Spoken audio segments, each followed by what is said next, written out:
Bomb നിർമ്മാണത്തിനിടെയുണ്ടായ പൊട്ടിത്തെറിയിൽ ഒരാൾ മരിച്ചതിന് പിന്നാലെ കണ്ണൂർ പാനൂരിൽ വ്യാപക റെയ്ഡ്. പാനൂർ കൊളവല്ലൂർ കൂത്തുപറമ്പ് മേഖലയിലാണ് പരിശോധന. കേസിൽ ഇന്ന് 2 പേർ കൂടി അറസ്റ്റിലായതോടെ ആകെ അറസ്റ്റിലായവരുടെ എണ്ണം 6 ആയി. ബോംബ് നിർമ്മാണത്തിനിടെയുണ്ടായ സ്ഫോടന ഘട്ടത്തിലും തുടർന്നും പാനൂർ മുളിയാത്തോട് സംഭവിച്ചത് എന്താണ്? കണ്ണൂരിൽ നിന്ന് സജോ ദേവസ്യ തയ്യാറാക്കിയ റിപ്പോർട്ടിലേക്ക്. എത്ര നിർവീര്യമാക്കിയാലും വീണ്ടും വീണ്ടും പൊട്ടിത്തെറിക്കുന്ന പാരമ്പര്യം പേറുന്നവയാണ് കണ്ണൂരിലെ നാടൻ ബോംബുകൾ. ബോംബ് രാഷ്ട്രീയത്തിന്റെ ചോരക്കൊതി മതിയാകും വരെ നിർമ്മിക്കുന്നവരും നിരപരാധികളും രാഷ്ട്രീയ എതിരാളികളും ഇരകളായിക്കൊണ്ടേയിരിക്കും.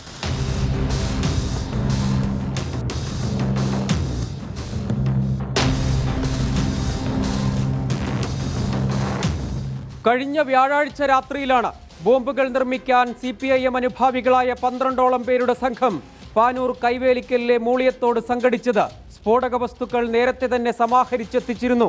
സ്ഫോടനത്തിൽ പരിക്കേറ്റ് ചികിത്സയിൽ കഴിയുന്ന വിനീഷിന്റെ വീടിനോട് ചേർന്ന് നിർമ്മാണത്തിലിരിക്കുന്ന വീടിന്റെ ടെറസ് ബോംബ് നിർമ്മിക്കാൻ തിരഞ്ഞെടുത്തു. വിനീഷും ഷെറിനും കെട്ടിടത്തിലെ ടെറസിൽ കയറി ബോംബ് നിർമ്മാണം തുടങ്ങി.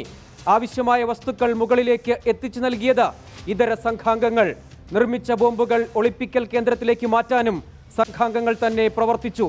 ഇതിനിടെ വെള്ളിയാഴ്ച പുലർച്ചെ 1:30 അപ്രതീക്ഷിതമായത് സംഭവിച്ചു. നിർമ്മാണത്തിനിടെ ബോംബ് പൊട്ടിത്തെറിച്ചു. വിനീഷിന്റെയും ഷെറിന്റെയും കൈപ്പത്തികൾ ചിതറിത്തെറിച്ചു. മുഖത്തും നെഞ്ചിലും കാലുകളിലും ശരീരഭാഗങ്ങൾ അടർന്നുമാറി. വീടിന്റെ മുറ്റത്തു നിന്നിരുന്ന വിനോദ്, അശ്വന്ത് എന്നിവർക്കും പരിക്കേറ്റു. പോലീസ് എത്തുന്നതിന് മുൻപ് പരിക്കേറ്റവരെ ആശുപത്രിയിലേക്ക് മാറ്റി. ഇതിനിടെ തെളിവുകൾ നശിപ്പിക്കാൻ ശ്രമം നടന്നു.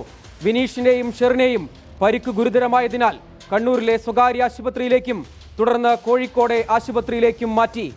വെന്റിലേറ്ററിലായിരുന്ന ഷെറിൻ അധികം വൈകാതെ മരണത്തിനു കീഴടങ്ങി.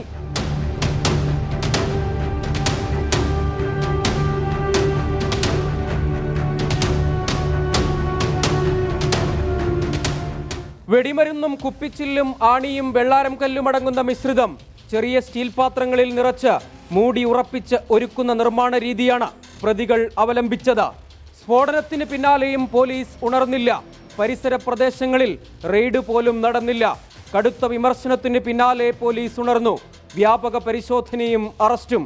നിർമ്മാണ ഘട്ടത്തിൽ സ്ഥലത്തുണ്ടായിരുന്ന ചെറുപറമ്പ് സ്വദേശി ഷെബിൻലാൽ, കുന്നോത്തുപറമ്പ് സ്വദേശികളായ അതുൽ കെ, സായൂജ്, ചെണ്ടയാട് സ്വദേശി അരുൺ എന്നിവർ അറസ്റ്റിൽ.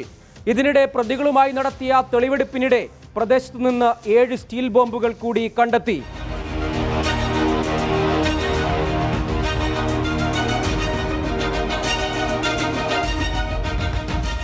ബോംബ് നിർമ്മിക്കാനും സ്റ്റോക്ക് ചെയ്തു വെക്കാനും പ്രതികൾ കൃത്യമായ ആസൂത്രണം നടത്തിയിരുന്നു.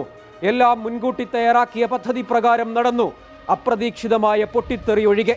വിനീഷും ഷെറിനും മുൻപും ബോംബ് നിർമ്മാണത്തിൽ പങ്കാളികളായിരുന്നുവെന്നാണ് പോലീസ് കണ്ടെത്തൽ. കണ്ണൂർ ജില്ലയിലെ ആദ്യത്തെ സംഭവമല്ലിത്, അവസാനത്തേതുമാകില്ല. തുടർച്ചയായി കണ്ടെത്തുന്ന ബോംബ് ശേഖരങ്ങൾക്ക് പിന്നിലെല്ലാം സമാനമായ ആസൂത്രണത്തിന്റെ കഥയുണ്ടാകും.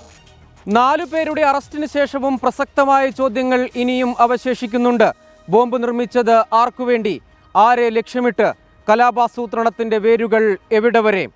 പ്രജ്വൽ സുരേഷിനൊപ്പം സജോ ദേവസ്യാം, 24 കണ്ണൂർ.